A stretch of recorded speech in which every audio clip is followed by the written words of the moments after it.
Olá pessoal, sejam bem-vindos a mais uma aula de geometria molecular pelo método da repulsão dos pares de elétron da camada de valência.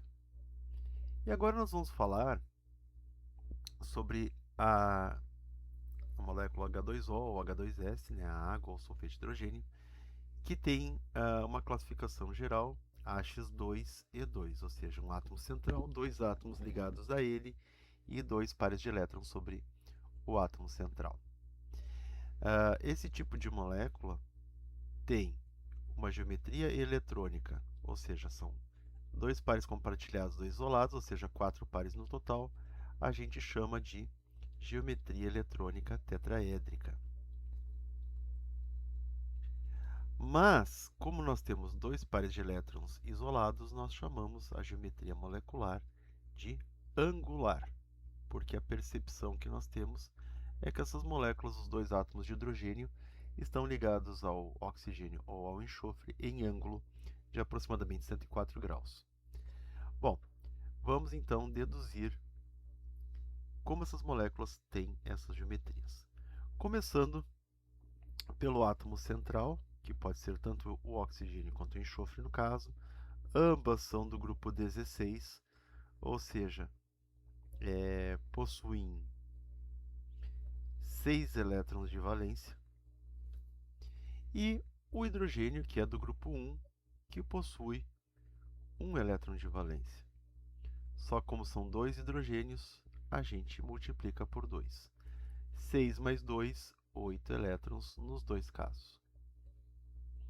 Bom, agora nós precisamos determinar o número de pares. Como são 8 elétrons, nós pegamos 8 elétrons e dividimos por 2.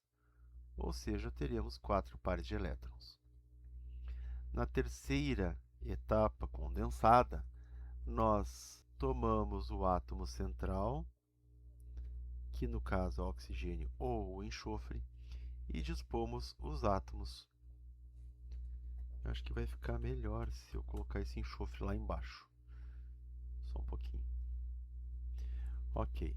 Então dispomos os átomos periféricos em torno do átomo central.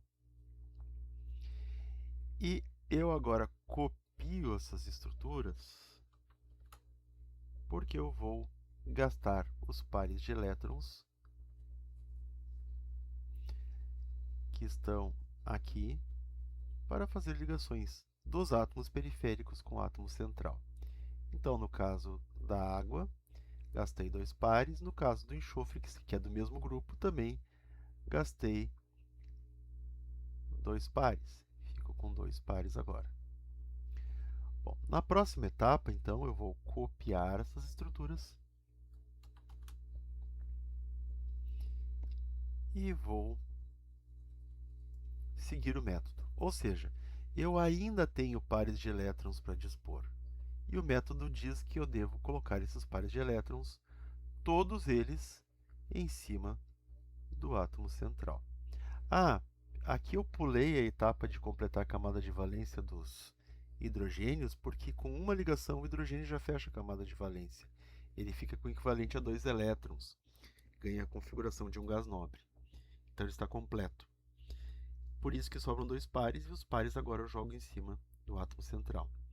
Não precisamos nos importar se o átomo central vai passar a sua capacidade máxima de 8 elétrons, porque isso não é uma lei, é uma regra que, para elementos do terceiro período em diante, como por exemplo o enxofre, é tranquilo passar a capacidade máxima de 8 elétrons, que não é máxima. É apenas uma regra que se observa que, em geral, os átomos ficam estáveis com 8 elétrons na última camada, ou 2 no caso do hidrogênio. Mas nesse caso aqui não precisa, tanto o oxigênio fica com 8 elétrons, né? 2 aqui, 2 aqui, 2 aqui, 2 aqui, quanto o enxofre. Tá? Então, a nossa distribuição de elétrons está terminada. A geometria para 1, 2, 3, 4 pares de elétron em torno do átomo central, a geometria eletrônica, é chamada de tetraédrica. Mas a geometria molecular, que leva em conta apenas os pares ligantes, né, compartilhados, diz que a molécula é angular. Então, nós vamos evidenciar isso desenhando tanto a molécula de água quanto o sulfeto de hidrogênio usando as representações de ligações espaciais, né? Dá uma travadinha aqui. Então, eu vou colocar os hidrogênios aqui e aqui.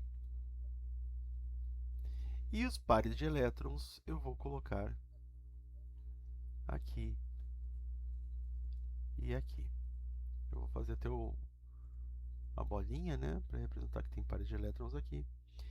E aí a gente pode ver que a geometria eletrônica é tetraédrica, mas a percepção que nós temos da molécula é que é uma molécula angular. O ângulo aqui fica em torno de 104 graus, menor que os 109 graus do tetraedro. Por quê? Porque esses dois pares eles empurram os pares ligantes para baixo, deixam a ligação com um ângulo final menor que 109 graus. E isso encerra a nossa aula para o momento. Obrigado.